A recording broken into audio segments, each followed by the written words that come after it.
안녕하세요. 중매앱입니다. 이번 시간에는 저희 구독자 분이신 제주도 지렁이님의 요청 사항으로 제가 예전 전전 영상에서 저는 중매앱이는 하락 여력보다 상승 여력이 큰 종목을 매수한다. 종목을 매수하기 전에 상승 여력보다 하락 여력이 더 크면 그것은 좀 신중하게 고민을 해본다라고 말씀드렸는데 제주도 지렁이님께서 하락 여력이 큰지 상승 여력이 큰지 어떻게 아냐고 중매비가 어떤 기준으로 그렇게 잡냐고 문의를 해주셔서 이번에 그것에 대해서 자세히 설명해 드리겠습니다. 그것을 어떻게 제가 기준을 잡는지 설명드리기 전에 종목으로 설명해 드릴 건데요. 제가 그 예전 저번 주 주말에 관심 기업이라고 설명드렸던 종목 중에 하나인 한진으로 예를 들어보겠습니다. 그럼 먼저 제가 한진을 왜 관심 종목으로 설정했는지 여부부터 설명드리고 이제 한진 기업의 상승 여력과 하락 여력을 중매비는 어떻게 따지는지 자세히 설명드릴게요. 먼저 저는 하루 장이 끝나면 여기 네이버 금융에 옵니다. 오면 이제 업종 상위, 테마 상위라고 이것은 네이버 금융의 메인 화면입니다. 여기 오면 이제 여기서 업종 상위랑 테마 상위를 장 끝나면 매일 확인하는데요. 제가 2주 전에 이것을 매일 확인하던 도중에 그 해운 업종이 굉장히 강세였던 적이 있었습니다. 그러니까 요즘에도 계속 해운 업종이 추세적으로 상승해 있는데요. 그러니까 해운 업종은 뭐냐면 여기 나와 있듯이 HMM이나 펜오션, 대한해운 같이 이제 큰 선박들이 해외로 우리나라 물건을 해외로 수출하기도 하고 해외의 물건을 수입하기도 하는 큰 선박 업체들입니다. 그게 해운 업종이라고 하고요. 이것은 보통 이제 뭐 물동량이 많아지거나 아니면 지금과 같이 이제 세계적으로 코로나가 이제 백신이 생기고 조금 잠잠해지는 분위기에서 그런 여러 가지 이유들로 큰 폭의 상승이 나왔었습니다. 그래서 저는 스타일상 이런 어떤 종목이나 섹터의 상승이 나오면 그것을 뒤따라가기보다는 매번 말씀드립니다만 이제 이 해운 업종이 큰 상승이 나오고 그 다음에 수혜를 어떤 섹터나 종목이 받을까에 기인해서 제가 공부를 해본 게 된 게 이제 한진기업입니다. 이것은 한진기업의 사업보고서고요. 보시면 일단은 그 네이버 금융에서 제가 한진기업의 최근 그 영업이익이나 매출액 먼저 설명드릴게요. 최근에 매출액은 꾸준히 늘어나고 있고 영업이익도 꾸준히 우상향하고 있습니다. 작년 2020년 온기 영업이익 기준으로 1102억 원이 영업이익 났고요. 거기서 멀티플을 따져보면은 한 6.5 정도 됩니다. 6에서 7 정도가 됩니다. 이렇게 보시면 되시고 또 이건 그 다트전자공 사업보고서에 오시면 여기서 한진 들어오셔서 사업의 내용에서 이제 사업보고서를 보는 겁니다. 이 사업 부분에서 보면 이 한진이 유군 사업이랑 하역 사업, 그다음에 여러분들 잘 알고 있는 택배 사업 이렇게 세 가지가 매출의 거의 99%를 차지하고 있는데요. 제가 해운 업종이 크게 큰 폭으로 상승해서 그 다음으로 이 기업을 관심 있게 본 이유가 여러분들이 위에 사업 세 가지는 읽어봐 주세요. 이제 유군 사업이랑 하역 사업이 해운 업종이랑 완전히 밀접한 관계가 있습니다. 그리고 여러분들 아시겠지만 택배 사업은 꾸준하게 매출액이 증가하고 있는데요. 여기서 제가 한 가지 눈여겨본 게 뭐냐면 이것은 매출액이고 이제 영업이익입니다. 보시면 택배 사업은 7,300억의 매출액에서 영업이익이 340억, 그러니까 340억밖에 안 나옵니다. 그러니까 그 매출액 대비해서 영업이익은 이제 중간에 판매비와 관리비가 빠지죠. 그러니까 택배 사업 같은 경우는 아무래도 인건 비용이라든지 이런 부가적인 비용들이 많이 들기 때문에 영업이익으로 떨어지는 게 매출액 대비는 좀 낮습니다. 근데 이 하역 사업은 뭐냐면 이제 그 국내에 그 해운 업종들의 그 큰 선박들이 항구에 들어오면 그것을 하역하는 사업으로 그 영업이익 매출액 대비 영업이익이 굉장히 많이 남습니다. 그러니까 2,600억 중에서 490억이나 남습니다. 매출액은 택배 사업이 훨씬 더 크지만 이 하역 사업이 그 영업이익이 많이 나는 알짜배기 사업이라고 볼 수 있는데요. 이런 하역 사업과 유군 사업은 영향을 어떤 것에 영향을 받냐면 여기 보시면 당사의 매출은 크게 유군, 하역, 택배, 해운 사업 등으로 구분되는데 국내 화물 수송량은 국내 경기 변동 상황과 그 다음에 수출입 물동량 변화 등 국내외 경기 변동에 따라 기복을 보이고 있습니다라고 했습니다. 그러니까 여기서 그 유군과 하역 사업은 수출입 물동량의 변화 등에서 경기 매출액의 차이가 많이 나는데 해운 업종이 바로 이 전형적인 그 수출입 물동량이거든요.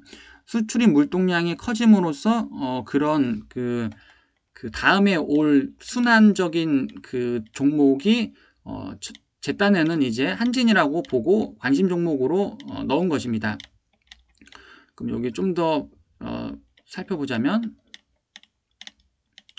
여기 매출액이랑 영업이익만 봤을 때 택배 사업 같은 경우는 여러분들 아시겠지만 꾸준히 매출액이 증가하고 있습니다. 큰 폭으로 증가하고 있고 이제 한진의 그 리포트를 보게 되면 이제 택배 운송임도 조금 더 늘리려고 하고 있습니다. 왜냐하면 이제 택배 기사분들 과로 문제 때문에 이제 근로 시간을 줄이기 위해서 택배 비용 운송 임금을 조금 늘리는 것도 추진 중이고 제 생각에는 이제 그 코로나 바이러스가 조금 잠잠해지고 사람들이 밖으로 많이 이제 활동을 많이 하더라도 택배의 그런 매출액이나 영업이익이 크게 줄을 것이라는 생각은 안 합니다. 그래서 택배 사업은 계속 좋아질 것이라는 걸 감안하고 이제 앞으로 좋아질 게 기대되는 이 하역 사업과 유군 사업에 플러스가 될 것을 감안했을 때 현재의 한진 기업은 멀티플이 6.5라서 좋게 보고 있다입니다. 이것이 제가 그 해운 업종이 큰 폭으로 상승했을 때 제 스타일상 그것을 뒤따라 들어가지 않고 그 다음으로 어떤 섹터나 업종에서 수혜를 받을까를 고민하다가 발견한 그 기업이 한진이었고요.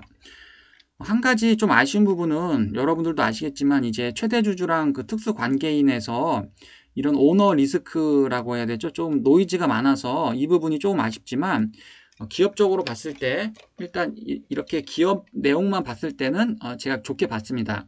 여기서 이제 돌아와서 구독자분께서 질문 주신 제가 한진기업을 이렇게 그 기업적인 공부를 끝내고 이제 만약에 매수 관점으로 왔을 때 제가 말한 상승 여력이 하락 여력보다 더 큰 건 뭐냐면 저는 차트 보는 거 솔직히 별로 안 좋아하거든요. 기술적 분석을 뭐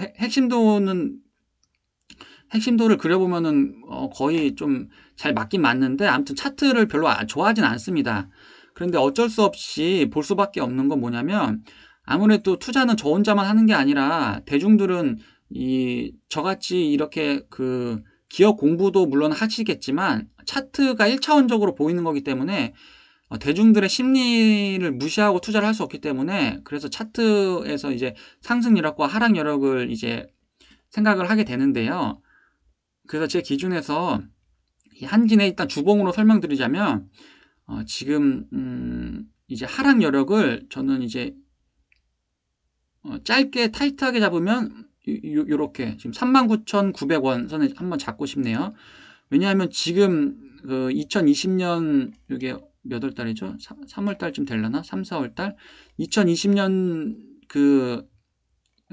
3, 4분기부터 요 39,000원대 이상에서만 떨어지지 않았고 여기 한번 떨어졌는데 밑꼬리를 달고 쭉 올라왔습니다. 그래서 제가 일단 하락 여력을 39,000원대로 잡고 좀 더 짧게 잡으면은 죄송합니다. 다시 한번 그려볼게요. 일단 좀 더 짧게 잡으면 요렇게 4만원대로 한번 잡아보고 네, 요렇게 잡고 그다음에 좀 더 하락 여력을 좀 더 여유 있게 잡는다면 여기 이 밑꼬리까지 한번 잡아볼게요. 이렇게. 네, 요게 제 기준에서 이제 단지 차트로만 봤을 때 한진의 그 주봉 하락 여력을 이렇게 본 겁니다. 이렇게 잡은 이유는 여러분들이 그냥 보셔도 아시겠죠? 단순히 그냥 차트적으로. 그러니까 요렇게까지 빠졌을 때 투자자들의 심리가 이게 저가다라고 생각하고 매수세가 몰려오기 때문에 이렇게 상승한다라고 제가 본 겁니다. 그래서 심리적인 그 하방이 막혀 있다, 하방 여력이 작다라고 한 겁니다. 근데 여러분들 주식에서 100%는 없습니다. 뭐 하방이 진짜 막힌 종목은 없지요. 그것은 말이 안 되지만 이제 제가 이렇게 하방 여력이 그 상승 여력보다 낮고 하방이 막혀 있다라는 그런 그 취지를 잘 알아주셨으면 좋겠습니다. 그 다음에 상승 여력을 보게 되면 상승 여력을 좀 작게 보면 이 정도 안정적으로 볼 때는 한 49,000원 정도 지금 요 위에를 네, 이렇게 차트로만 봤을 때는 그렇게 보입니다. 그 다음에 좀 더 높게 상승 여력을 잡아보자면 한 55,000원까지 네, 이렇게 잡아볼 수 있을 것 같습니다. 그래서 이게 꼭 맞다 틀리다가 아니라 뭐 항상 제가 말씀드리다시피 이것의 답은 시장이 주는 거잖아요. 저희한테. 저는 이렇게 제가 예상을 하고 항상 시장으로부터 답을 얻는 것입니다. 그래서 제 딴에는 이게 지금 한진 같은 경우는 하락 여력보다는 상승 여력이 크다라고 볼 수 있는 게 이렇게 잡는 겁니다.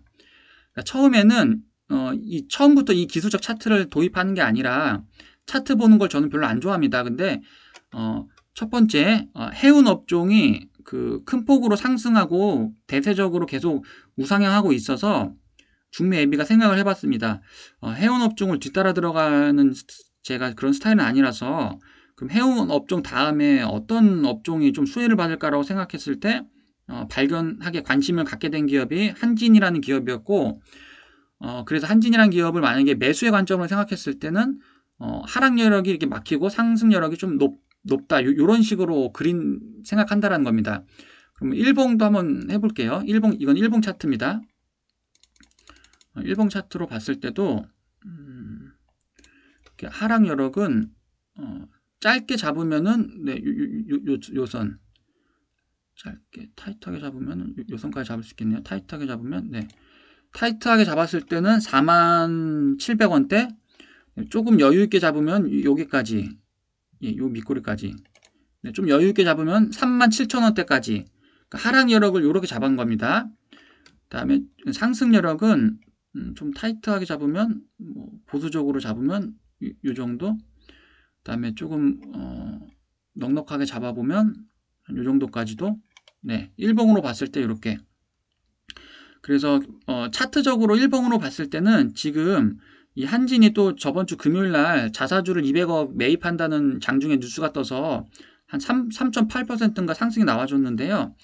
아무튼 제가 그 추천드렸을 때는 일주일 전이라서 요점인가 좀 낮을 때였습니다. 아무튼 지금 이렇게 지금 여기인데요. 이 선에 있더라도 하락 여력이 짧게 잡은 거는 요 밑에고 상승 여력을 짧게 잡은 거는 여기 높기 때문에 하락 여력보다는 상승 여력이 조금 더 크죠. 그 다음에 하락 여력을 더 크게 잡았던 37,000원, 37,500원, 800원대보다 상승 여력을 크게 잡은 이 5만원, 5200원대가 더 큽니다. 이해되시나요? 그래서 이게 그 하락 여력보다 상승 여력이 더 큰 종목들이 또 계속 있습니다. 그것은 이제 차트적으로만 보는 게 아니라 제가 지금 한진 기업을 제 나름대로 분석한 걸 다 말씀드렸었잖아요. 그런 나름대로 저의 이유랑 노하우가 있으면서 관심 있게 본 기업 중에서 이제 하락 여력이 큰지 상승 여력이 큰지까지도 보는 것입니다. 네, 이것도 항상 말씀드립니다만 그 차트적인 거는 기술적으로 앞으로 어떻게 될지에 대해서 확인하는 거고 이제 제 딴에는 이런 것으로 이제 제가 하락 여력이 큰지 상승 여력이 큰지를 나름대로 분석을 합니다. 그래서 저는 기업적인 가치나 기업 공부를 해봤을 때 이게 너무 좋다라고 생각하는데 차트적으로 조금 제 기준에서 상승 여력이 상승 여력보다 하락 여력이 좀 더 크다 그러면 매수가 조금 망설여집니다. 그건 저만의 개인적인 제가 너무 보수적인 투자자라서 그렇고요. 그래서 제가 여러분들한테 말씀드린 관심 종목들을 보시면 아마 차트적으로 봤을 때 조금 이렇게 제 기준에서 이제 하락이 막혀 있다 이런 종목들 위주로 말씀드릴 것 같습니다. 네, 그럼 오늘도 제 영상 봐주셔서 감사드리고요. 네, 이것으로 영상 마무리하겠습니다. 혹시 제주도 지렁이님께서 추가적인 질문이 있으신다면 댓글로 남겨주시면 제가 추가적인 설명도 드리도록 하겠습니다. 네, 감사합니다.